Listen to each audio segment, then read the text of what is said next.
자, 오늘 본문은 하나님께서 명령하신 대로 이스라엘 백성이 가나안 성읍들을 정복하고 또 땅 분배를 마치고 이제 정착을 하게 되었습니다. 이때 이 여호수아의 나이는 아주 상당히 많아졌습니다. 여호수아 스스로도 이제는 곧 하나님께서 자신을 부르실 것을 느꼈던지 이 민족에 대한 미래와 또 염려, 그리고 이 이스라엘 백성들이 진정한 살 길이 무엇인지를 당부하고 있는 말씀이 바로 오늘 본문 가운데 기록되어져 있습니다. 이스라엘 백성은 이제 가나안 땅에 정착했습니다. 이제는 도시를 건설하고 이곳에서 잘 살아가는 것만이 이 이스라엘 백성들에게 남아 있었습니다. 여호수아는 우리가 하나님께 받은 이 놀라운 복이 사라지지 않고 지속적으로 누릴 뿐만 아니라 정말 복되게 살기 위해서 필요한 말씀들을 지금 이 마지막으로 이스라엘 백성들에게 가르치고 있는 것입니다. 이 가르침의 중심 내용은 바로 6절과 7절입니다. 그러므로 너희는 크게 힘써 모세의 율법책에 기록된 것을 다 지켜 행하라. 그것을 떠나 우로나 좌로나 치우치지 말라. 너희 중에 남아있는 이 민족들 중에 들어가지 말라. 그들의 신들의 이름을 부르지 말라. 그것들을 가리켜 맹세하지 말라. 또 그것을 섬겨서 그것들에게 절하지 말라.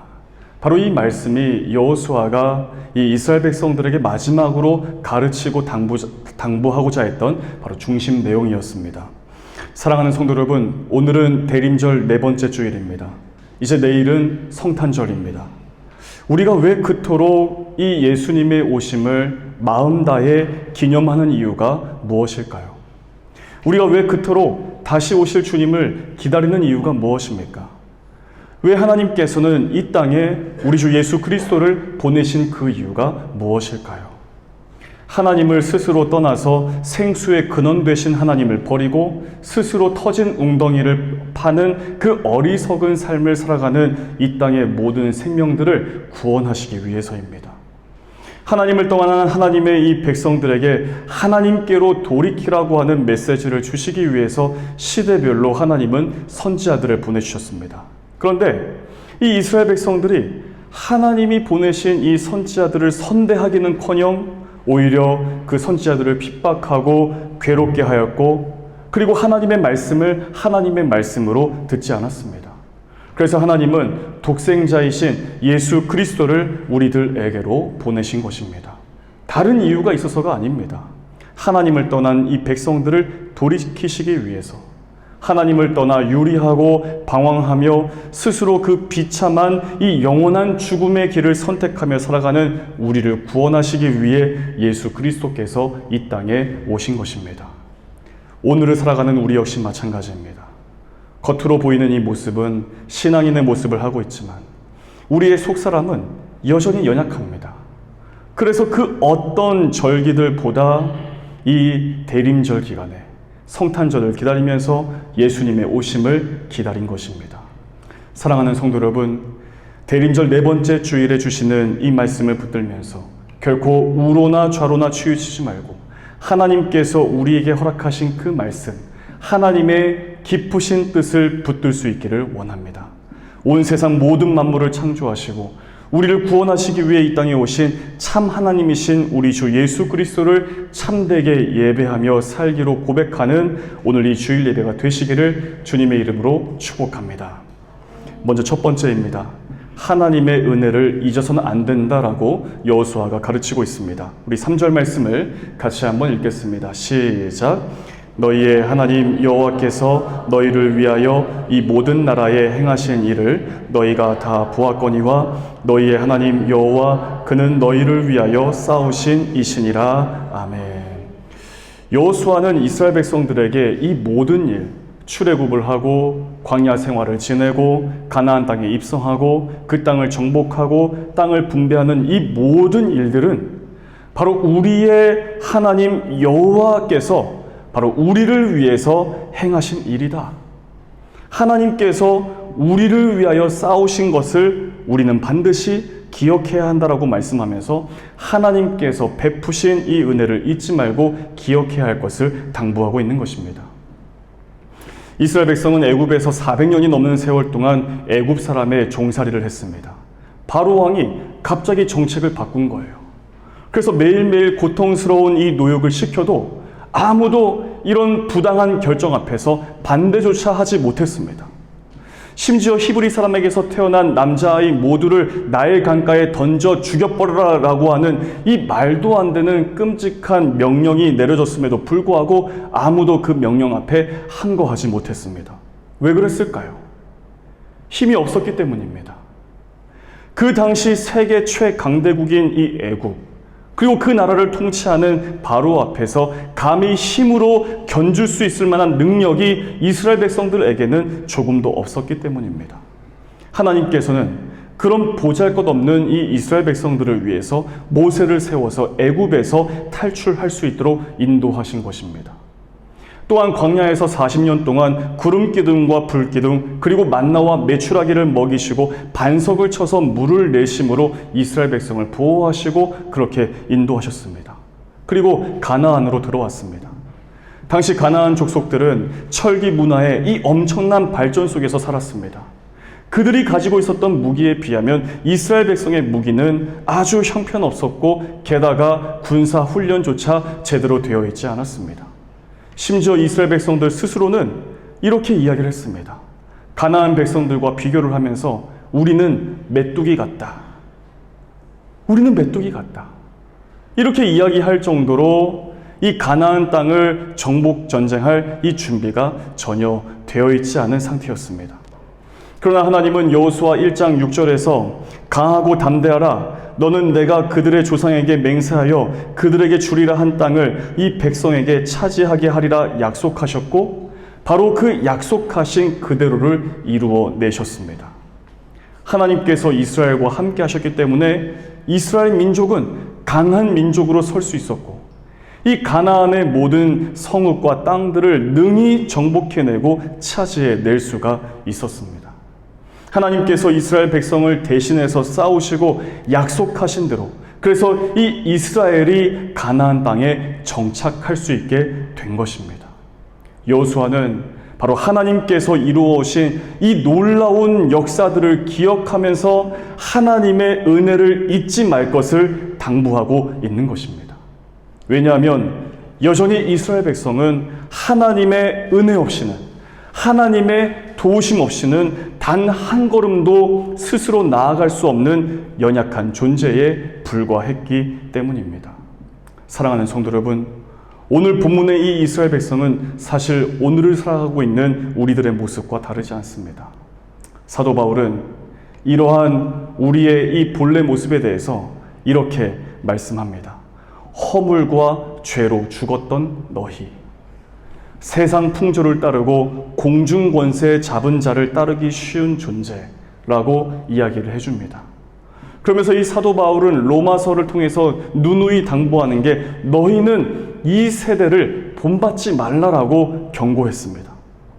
눈에 보이지 않는 이 악한 영 마귀는 공중 권세 잡은 자를 뜻합니다.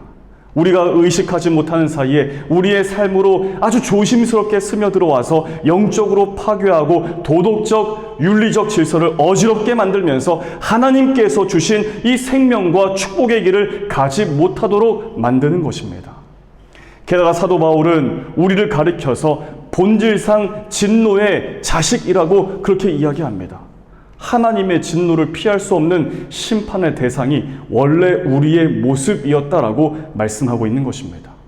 사랑하는 여러분, 이 사도 바울이 말씀한 본래 우리의 모습 그대로를 가지고 살아간다면 과연 우리 가운데에 어느 누가 구원의 길로 갈 수가 있겠습니까?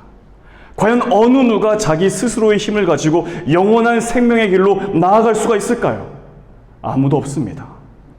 그러나 이 구원에 있어서 철저하게 무능력한 우리를 위해 정말 스스로를 결코 이 죄의 문제에서 구원해낼 수 없는, 그래서 영원한 형벌에 처해야 할 마땅할 비참한 우리를 구원하시기 위해 예수 그리스도께서 우리 가운데로 주님이 먼저 찾아오신 것입니다. 바로 예수님의 은혜와 하나님의 사랑과 자비와 긍휼로 우리가 구원을 받게 된 것입니다. 성탄절은 바로 우리에게 베푸신 하나님의 은혜를 기억하고 내가 은혜 받았음을 고백하면서 그 은혜로 살아가는 것에 진정 감사하는 절기가 바로 성탄절입니다. 하나님의 은혜를 잊지 마십시오. 기억해야 합니다. 하나님께서 정말 은혜의 손길로 말미암아 우리 가운데 이루어내신 모든 역사들을 결코 가벼이 여겨서는 안 되는 것입니다. 우리에게로 오신 예수님을 기뻐하며 진정 감사하며 오직 우리를 구원하신 예수 그리스도 안에서 살아가는 사랑하는 모든 교우들 다 되시기를 주님의 이름으로 축복합니다. 두 번째로 하나님의 말씀을 지키며 살아야 합니다. 우리 6절과 7절 말씀 같이 한번 읽겠습니다. 시작. 그러므로 너희는 크게 힘써 모세의 율법책에 기록된 것을 다 지켜 행하라. 그것을 떠나 우로나 좌로나 치우치지 말라. 너희 중에 남아있는 이 민족들 중에 들어가지 말라. 그들의 신들의 이름을 부르지 말라. 그것들을 가리켜 맹세하지 말라. 또 그것을 섬겨서 그것들에게 절하지 말라. 아멘. 여호수아가 이스라엘 백성들에게 가르치기를 원했던 가장 중요한 내용은 바로 우로나 좌로나 치우치지 말라는 말씀입니다. 이 말씀은 하나님께서 모세를 이어 여호수아를 이스라엘 민족의 지도자로 세우실 때에 여호수아 1장 7절을 통해서 명령하신 말씀과 같습니다. 오직 강하고 극히 담대하여 나의 종 모세가 내게 명령한 그 율법을 다 지켜 행하고 우로나 좌로나 치우치지 말라. 그리하면 어디로 가든지 형통하리니. 하나님의 말씀대로 살라는 것입니다. 여호수아는 이 하나님의 말씀대로 살 때에 하나님께서 이스라엘 민족과 여호수아 자신의 이 개인의 삶에서 형통하게 하신 것을 이미 경험했습니다. 여호수아가 이스라엘 백성들을 이끌고 가나안 땅을 정복할 수 있었던 것은 우로나 좌로나 치우침 없이 여호와 하나님의 말씀을 지켜 행하였기 때문입니다. 여호수아는 이 가나안 땅의 정복 과정을 통해서 분명히 이 사실을 체험할 수 있었습니다. 그래서 마지막으로 지금 이 이스라엘 백성들을 향해 동일한 말씀으로 당부하고 있는 것입니다. 그렇다면 과연 이 말씀대로 행한다는 것이 무엇일까요? 하나님께서 우리에게 주신 율법을 예수님은 이렇게 말씀해 주셨습니다. 우리 마태복음 22장 37절부터 40절 말씀 같이 한번 읽겠습니다. 시작. 예수께서 이르시되 내 마음을 다하고 목숨을 다하고 뜻을 다하여 주 너의 하나님을 사랑하라 하셨으니 이것이 크고 첫째 되는 계명이요 둘째도 그와 같으니 내 이웃을 내 자신같이 사랑하라 하셨으니 이 두 계명이 온 율법과 선지자의 강령이니라. 아멘. 예수님께서 말씀하시는 그 율법은 하나님 사랑과 이웃 사랑입니다. 더욱 정확하게 말하자면 하나님께서 내 삶에 베푸신 그 사랑에 보답하는 마음으로 하나님을 사랑하고 하나님께 받은 그 사랑을 이웃에게 실천하는 사랑을 말씀하는 것입니다. 즉 하나님께서 여호수아에게, 이 여호수아가 이스라엘 백성들에게 하나님의 말씀을 지켜 행하라라고 당부한 그 내용은 다른 것이 아니라 하나님을 사랑하고 이웃을 사랑하라라고 하는 그 말씀이라는 사실입니다. 하나님 사랑, 이웃 사랑 어떻게 할 수 있을까요? 예수 그리스도를 믿는 믿음이 분명하게 있을 때 우리가 비로소 그때의 진정으로 하나님을 사랑할 수가 있는 것입니다. 예수 그리스도를 믿는 그 믿음으로 우리가 우리의 이웃을 사랑해낼 수가 있다는 사실입니다. 우리가 반드시 기억해야 할 것은 말씀은 곧 예수 그리스도시라는 사실입니다. 즉 말씀을 지키며 살아가는 것, 하나님의 말씀이 중심되어 살아가는 것, 예수 그리스도를 믿는 믿음을 가지고 말씀에서 벗어나지 않는 것입니다. 그런데 이 말씀을 지키며 살아가는 것은 굉장히 어려운 일입니다. 이것은 구약 백성들에게도 어려운 일이었지만 오늘을 살고 있는 우리들에게도 사실은 어려운 일입니다. 그렇다면 왜 하나님께서는 우리에게 말씀을 주시고 그 말씀을 지키며 살라고 말씀하시는 것일까요? 하나님께서 우리에게 말씀을 주신 가장 큰 이유는 바로 우리를 사랑하시기 때문입니다. 하나님께서 우리를 사랑하셔서 말씀이신 예수님을 우리에게로 보내셨고 예수님의 십자가의 은혜로 우리를 구원하셨습니다. 다시 말하면 우리를 사랑하시기 때문에 말씀을 주셨고 우리를 구원하시기 위해서 말씀을 주셨다는 사실입니다. 하나님께서 최초의 인류인 아담과 하와에게 첫 번째 말씀을 주셨습니다. 하나님께서 이 말씀을 주신 이유는 아담과 하와가 누릴 수 있는 그 자유를 제한하시기 위해서 이 말씀을 주신 것이 아닙니다. 하나님의 형상을 닮아 지음받아진 이 사람이 에덴 동산에서 마음껏 자유를 누리면서 그렇게 살도록 하시기 위해서 주신 것입니다. 다만 죽음의 노예가 되지 않고 하나님께서 허락하신 그 땅에서 영원히 살아갈 수 있도록 하시기 위해 말씀을 주셨다는 사실입니다. 하나님께서 동산 중앙에 선악을 알게 하는 나무를 심어두시고 그 나무의 열매를 먹지 말라고 하신 건 역시 하나님의 사랑입니다. 동산 중앙에 이 선악을 알게 하는 나무를 두신 것이 하나님의 사랑이라고 말씀하는 이유는 사람은 자기 자신 스스로를 책임질 수 있는 그런 존재가 아니었기 때문입니다. 철저히 하나님의 말씀으로만 살아갈 수 있는 존재이기 때문에 동산 중앙에 선악을 알게 하는 나무를 둬서 그 사실을 늘 볼 때마다 깨달을 수 있도록 하신 것입니다. 하나님께서 노아에게 방주를 지으라 말씀하셨습니다. 방주를 짓는 것 쉬운 일입니까? 어려운 일이죠.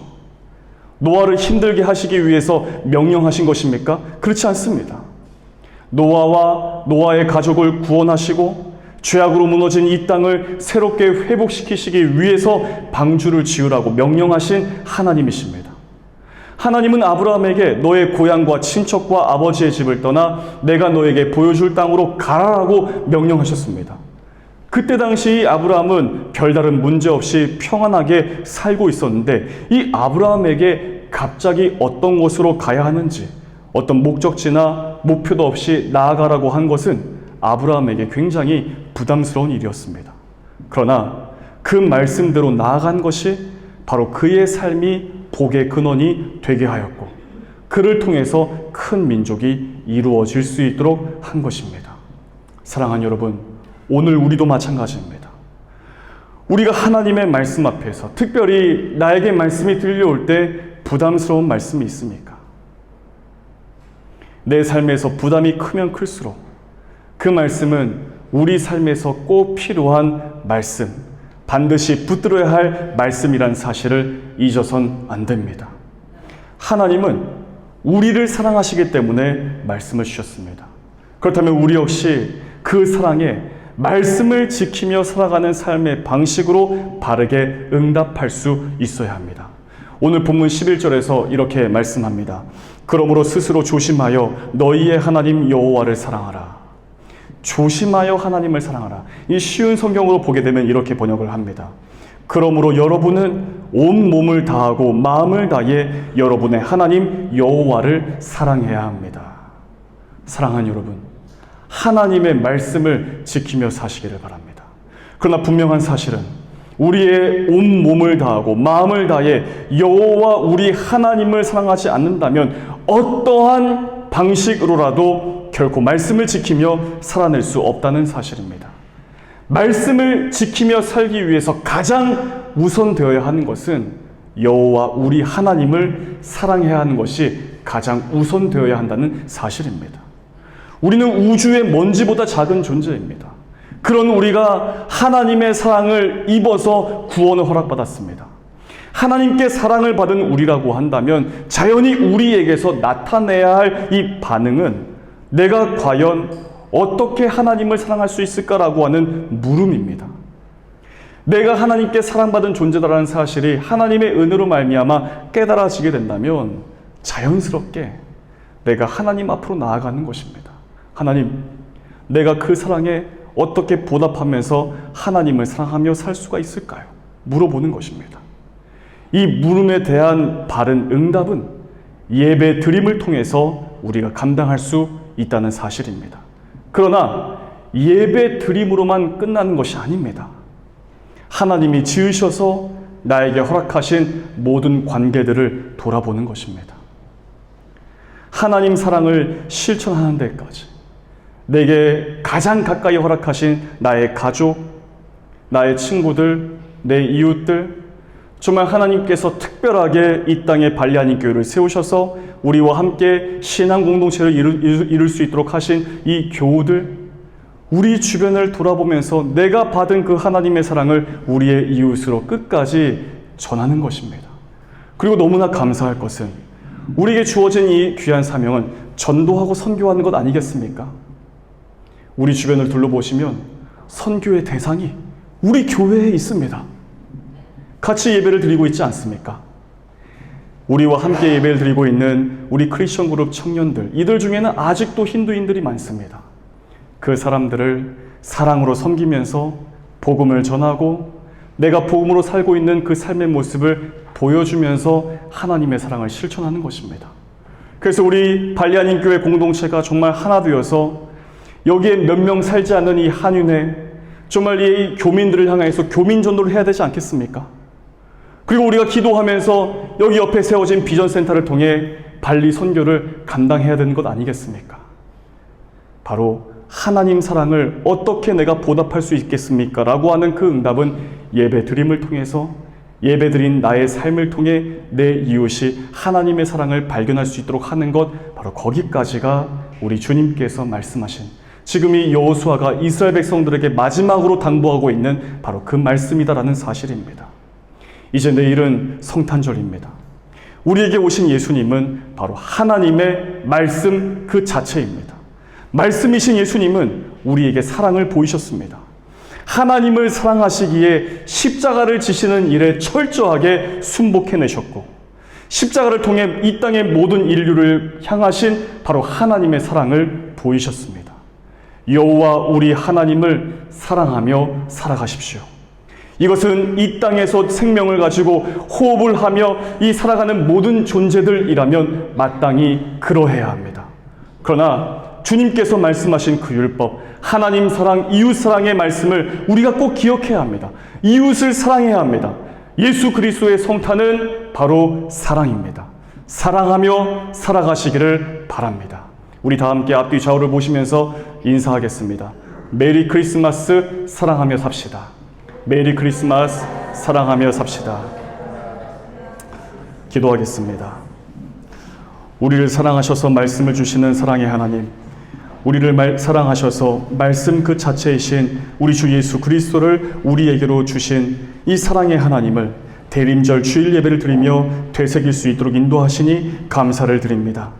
하나님을 사랑하는 마음으로 하나님의 말씀을 지키며 살게 하시고, 하나님을 사랑하는 마음으로 내 이웃을 내 몸과 같이 사랑하며 섬기며 살게 하여 주시옵소서.